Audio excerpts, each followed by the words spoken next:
Hi, and welcome to this video on setting up bank accounts in Account Fusion. Today we're going to go through how to set up your bank accounts, and this is one of the first things you'll need to do to get going in Account Fusion.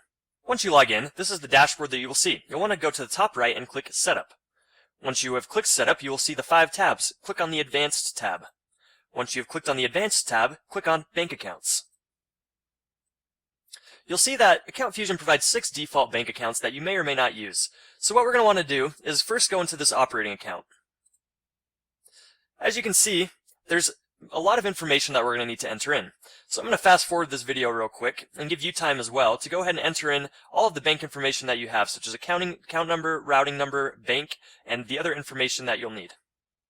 Alright, so you'll see that we've entered in our information, so let's go over a couple of things. First, the bank. So that is the bank that your bank account obviously is under. We also changed the account name to make this easier for us, so when we click the drop-down menu in, for example, an invoice or an expense, that we'll see Bank of America - operating account, and that's a little easier to organize than just operating account. Or if you had multiple operating accounts, you would want to distinguish which ones they are. So you can give this any naming convention that you'd like.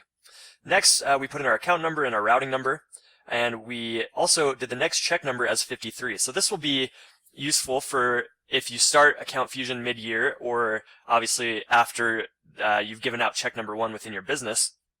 So if the next check we're paying out in our books is 53 or whatever it may be, you're going to want to put that next check number there. And after we've generated that first check, the system will sequentially increase that number by 1 for every check number that follows. Next, you'll see the contact name, and what that is the owner of the bank account. So in this case, John Doe, we are also the owner of this accounting database as well, and the company, Lakeview Realty. So you're going to want to put John Doe in this contact name, phone number, his address, etc. After that, you'll want to go up here, put the bank URL, and these are the account number, routing number, bank URL, and the first signer all integrate directly with the eCheck. We will go over the eCheck and how that works in a different video, but just know that you're going to want to put in that information so that it will correctly integrate and you'll be able to do those eChecks.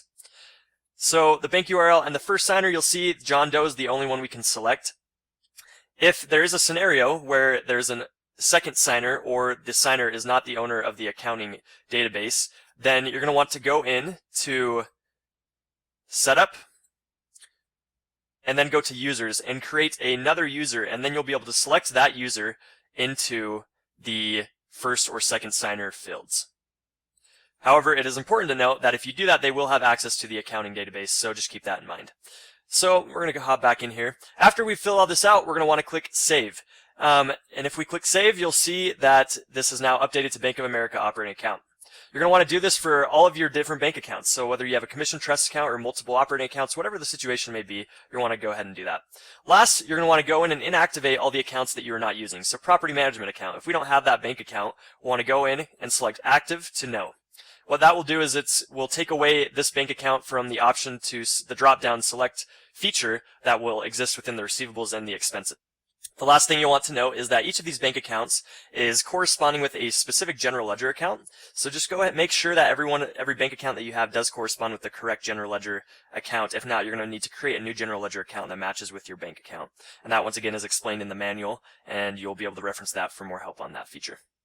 So this has been a video on how to create and set up your bank accounts. You're going to want to do this once again as one of the first things that you do to get up and going in Account Fusion. If you have any more questions, you can watch our other videos or refer to our accounting manual that will help you in knowing how to do this bank account setup step by step.